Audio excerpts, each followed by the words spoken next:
도형의 합동과 대칭에 관련한 내용을 알아보도록 할게요. 우선 합동이 무엇인지부터 살펴보자고요. 합동이라고 하는 건 모양과 크기가 같아서 포개었을 때 완전히 겹치는 두 도형을 서로 합동이라고 합니다. 주어진 이 두 개의 삼각형을 살펴볼까요? 두 삼각형은 모양과 크기가 같습니다.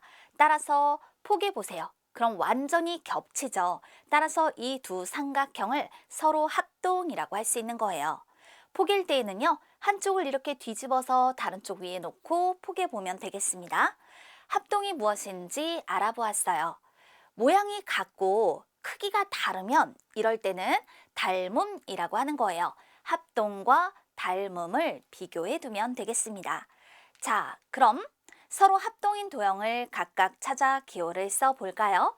모양과 크기가 같아서 포개했을 때 완전히 겹치는 두 도형을 서로 합동이라고 하는 거니까 여기서 그 모양과 크기가 같은 건 가와 아가 되겠죠. 또 나와 마로 표현해 볼 수 있겠어요. 바로 이런 것들이 서로 합동이다라고 할 수 있는 겁니다. 그러면 두 번째, 합동인 도형의 성질을 알아볼까요? 합동인 도형의 성질을 알아보려면 서로 합동인 두 도형을 포개했을 때 겹치는 점, 이것을 대응점이라고 한다. 또 겹치는 변은 대응변, 겹치는 각을 대응각이라고 합니다. 라는 것을 먼저 살펴야 합니다. 겹치는 점을 찾아볼게요. 점 기역과 점 리을, 점 니은과 점 미음, 그리고 점 디귿과 점 비읍 이런 것들은 서로 합동인 두 도형을 포개했을 때 겹치는 점이라 대응점이 되는 거예요. 그럼 대응변은 겹치는 변인데요. 변 기역 니은과 변 리을 미음, 그리고 변 니은 디귿과 변 미음 비읍, 변 기역 디귿과 변 리을 비읍 이것들이 바로 대응변이고요. 대응변의 길이는 어때요? 겹치는 변이고요. 서로 합동인 두 도형을 포개면 완전히 겹쳐지기 때문에 이럴 때 대응변의 길이는 서로 같다. 바로 이것이 합동인 도형의 성질이죠. 또 겹치는 각을 대응각이라고 해요. 대응각은요, 대응점 순서대로 표현하면 돼요. 각 기역 니은 디귿, 각 리을 미음 비읍, 그리고 각 니은 디귿 기역과 각 미음 비읍 리을, 그리고 각 디귿 기역 니은과 각 비읍 리을 미음 이것들이 대응각이 되는 것입니다. 그러면 대응각의 크기는 어떨까요? 서로 겹치는 각이잖아요. 그러니 대응각의 크기도 같겠죠. 합동인 도형의 성질, 대응변의 길이가 서로 같고 대응각의 크기는 서로 같다. 요것을 꼭 기억해 둬야겠습니다. 그러면 네모각형에서는 꼭지점 변, 각이 각각 4모개씩 있어요. 따라서 서로 합동인 네모각형에는 대응점, 대응변, 대응각이 각각 4모쌍씩 있다. 무슨 말이냐면 삼각형에는 꼭지점 변, 각이 각각 3개씩 있잖아요. 따라서 서로 합동인 삼각형에는 대응점, 대응변, 대응각이 각각 3쌍씩 있다. 요런 걸 뜻하는 겁니다. 합동인 도형의 성질을 알았으니 두 삼각형이 서로 합동일 때 물음에 답해 볼 겁니다. 변, 미음, 비읍은 몇 센티미터일까? 대응변은 변, 디귿, 니은이에요. 대응점 순서대로 표현해 주면 돼요. 그러니 그 길이는 9cm. 합동인 도형은 대응변의 길이가 서로 같으니까. 또 각, 리을, 미음, 비읍. 요 각의 크기는 몇 도일까? 대응각은 각, 기역, 디귿, 니은이기 때문에 대응각은 그 크기가 같죠. 따라서 30도가 되는 겁니다. 각, 미음, 리을, 비읍도 찾아볼게요. 그럼 이번에는 각, 미음, 리을, 비읍 요 각의 크기를 구해줄 거예요. 그럼 이 각의 크기는요. 자, 대응각을 찾아보세요. 각, 디귿, 기역, 니은 대응각이거든요. 이 각의 크기를 구해봐요. 그랬더니 삼각형 세각의 크기가 180도에서 90도를 빼고 30도를 빼니까 60도가 되겠죠. 따라서 구하려고 하는 각의 크기 역시 60도라고 할 수 있겠네요. 서로 합동인 도형은 대응변의 길이가 서로 같고요. 대응각의 크기도 서로 같습니다. 바로 이것이 합동인 도형의 성질이 되겠습니다. 이어서 선대칭 도형에 대해서 알아보도록 하겠습니다. 자, 대칭? 그런데 선대칭 도형이라고 얘기를 했잖아요. 한 직선을 따라 접어서 완전히 겹치는 도형, 이것을 우리는 선대칭 도형이라고 해요. 주어진 도형을 볼게요. 이 직선을 따라 접어보세요. 완전히 겹치죠. 바로 이런 도형을 우리는 선대칭 도형이라고 하고요. 이때 이 그 직선, 이것을 대칭축이라고 합니다. 그러면 이 대칭축을 따라 접었을 때, 자, 포개었을 때 겹치는 점, 이것이 바로 대응점이 되는 거예요. 겹치는 변은 대응변이고요. 겹치는 각을 대응각이라고 한답니다. 합동인 도형과 비슷하네요. 이렇게 선대칭 도형이 무엇인지 확인해 보았어요. 선대칭 도형의 대칭축은요, 여러 개 있을 수 있어요. 앞서 살펴본 이런 도형에서는 대칭축이 한 개지만 이와 같은 도형에선 대칭축이 두 개, 또 이렇게 생긴 정사각형에서는 대칭축이 네 개가 나올 수 있습니다. 원과 같은 경우라면 이럴 때는 대칭축이 셀 수 없이 많다라고 표현해 볼 수 있는 거예요. 그러니까 어떤 도형이냐에 따라서 대칭축의 개수를 구분해 볼 수 있겠죠. 만약에 원이라고 한다면 우리 얘기한 것처럼 이 원의 중심을 지나면 원의 중심을 지나는 요 선들을 따라서 접어보세요. 그러면 어때요? 완전히 겹치겠죠. 따라서 이럴 때는 대칭축이 셀 수 없이 많다, 무수히 많다 이렇게 표현해 볼 수 있는 것입니다. 그러면 선대칭 도형을 보고 물음에 답해 보도록 하겠습니다. 점 디귿의 대응점, 대칭축을 따라 접었을 때 완전히 겹치는 도형을 선대칭 도형이라고 하잖아요. 그럼 이럴 때 딱 포개지는 점이 있을 거예요.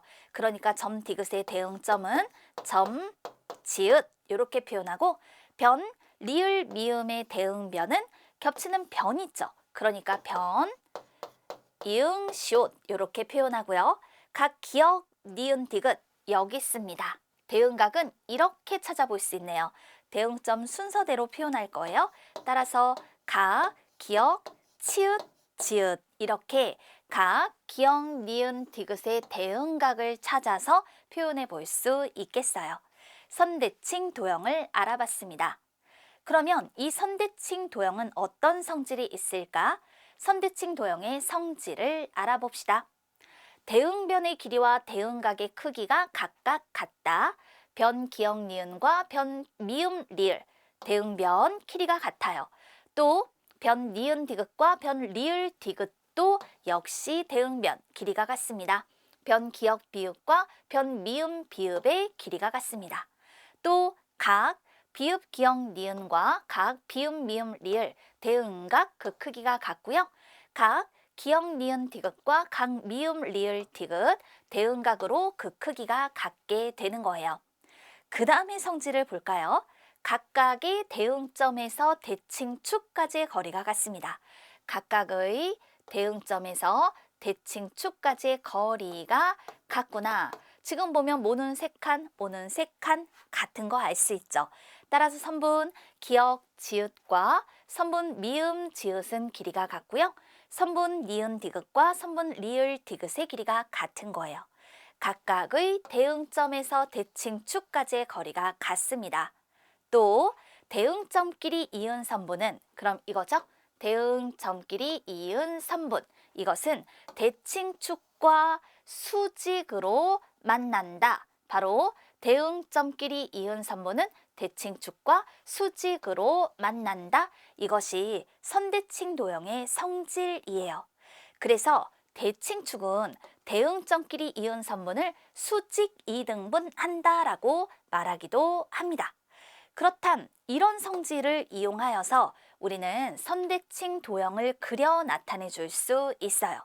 각 점에서 대칭축의 수선을 긋는 거예요. 그러니까 선대칭 도형의 일부가 주어지고 이것이 대칭축이라면 이 점에서 대칭축의 수선을 그어주세요. 대응점끼리 이은 선분은 대칭축과 수직으로 만나고 각각의 대응점에서 대칭축까지의 거리가 같다라고 했으니까 수선을 그은 다음에 각 점에서 대칭축까지의 거리가 같도록 대응점을 찍어주는 거예요. 그 다음에 각 대응점을 이어서 선대칭 도형을 완성해 주면 되는 것이죠. 선대칭 도형의 성질을 그림으로 나타낸다. 그러면 이거 대칭축입니다. 선대칭 도형의 성질이니까 대응변 길이가 같더라. 대응변의 길이가 같더라. 그 다음에 대응각은 크기가 같습니다. 또 대응점에서 대칭축까지, 대응점에서 이 대칭축까지의 거리가 같습니다. 라고 표현했죠. 또 대응점끼리 이은 선모는 대칭축과 수직으로 만난다. 이렇게 선대칭 도형의 성질을 그림으로 그려보면서 이것을 이해했다면 이제 외워두시면 되겠어요. 그러면 선대칭 도형을 그려보도록 하겠습니다. 우선은 대응점부터 찾아줄 거예요. 이 점의 대응점을 찾기 위해서 이렇게 대칭축의 수직인 직선을 그어주세요. 이 점에서도 마찬가지예요. 그리고 난 다음에 대응점에서 대칭축까지의 거리가 같게 되도록 각 점에 대응점을 찍어주는 겁니다. 그리고 난 다음에 대칭축 위의 점과 이 대응점들을 이어서 선대칭 도형을 완성해 주면 되는 거예요. 같은 방법으로 우리는 이렇게 이 점에서 대칭축의 수선, 이 점에서도 마찬가지, 이 점에서도 대칭축의 수직인 직선을 그어주는 것이죠. 그리고 난 다음에 각 대응점에서 대칭축까지의 거리가 같도록 대응점을 찍어주세요. 그리고 대칭축 위의 점과 이와 같이 이어서 선대칭 도형을 완성해 주면 되는 거예요. 선대칭 도형의 성질을 활용하여서 선대칭 도형을 그려볼 수 있겠습니다. 이번에는 점대칭 도형을 확인해 보도록 하겠습니다. 점대칭 도형이란 한 도형을 어떤 점을 중심으로 180도 돌렸을 때 처음 도형과 완전히 겹치면 이 도형을 점대칭 도형이라고 해요. 주어진 도형을 볼게요. 어떤 점, 이 점을 중심으로 180도를 돌립니다. 처음 도형과 완전히 겹칩니다. 그래서 이런 도형을 점대칭 도형이라고 하는 거예요. 이때 그 점을 바로 대칭의 중심이라고 하죠. 대칭의 중심은 오직 한 개입니다. 그럼 대칭의 중심을 중심으로 180도 돌렸을 때 겹치는 점, 이 점이 쑥 돌아온다 180도, 그럼 여기 있는 점과 겹치죠. 따라서 이걸 대응점, 겹치는 변, 이 변과 이 변이, 자, 이 변이 딱 180도 돌아오세요. 여기랑 겹치죠. 그래서 이건 겹치는 변, 대응변, 그 다음에 겹치는 각, 이것을 대응각이라고 한답니다. 선대칭 도형의 대칭축은 여러 개 있을 수 있어요. 그렇지만 점대칭 도형에서 대칭의 중심은 오직 한 개입니다. 이것을 비교해서 구분해 둡시다. 점 이응을 대칭의 중심으로 하는 점대칭 도형이에요. 물음에 답하세요 라고 했습니다. 그러면 점 니은의 대응점을 써보도록 하겠습니다. 점 니은의 대응점은 어디 있을까? 그렇다면 이렇게 생각하세요. 점 이응을 중심으로 180도 돌린다 겹치는 점 바로 여기 있어요. 따라서 점 니은의 대응점은 점 미음이라고 할 수 있죠. 변 기역 비읍의 대응변이라고 했어요. 기역 비읍의 대응변. 그럼 점 이응을 중심으로 180도 돌린다. 변 기역 비읍의 대응변은 여기 있네요. 변 리을 디귿 이와 같이 표현하고 각 니은 디귿 리을, 각 니은 디귿 리을 여기 있는 이 각입니다. 그러면 대응각은 자 여기 따라서 각 미음 비읍 기역 이와 같이 대응각을 찾아볼 수 있습니다. 점대칭 도형은 대칭의 중심을 중심으로 180도 돌렸을 때 처음 도형과 완전히 겹치는 도형을 말하는 것입니다. 그렇다면 이 점대칭 도형은 어떤 성질이 있을까? 점대칭 도형의 성질, 대응변의 길이와 대응각의 크기는 각각 같아요. 따라서 변 기역 니은과 변 디귿 리을의 길이가 같고 변 니은 디귿과 변 리을 기역의 길이가 같습니다. 또 각 리을 기역 니은과 각 니은 디귿 리을은 그 크기가 같고 각 기역 니은 디귿과 각 디귿 리을, 기역, 대응각 그 크기가 같게 되는 거예요. 겹치니까 대응변 길이와 대응각 크기가 각각 같겠죠. 그 다음 각각의 대응점에서 대칭의 중심까지의 거리가 같아요. 각각의 대응점에서 대칭의 중심까지의 거리가 같습니다.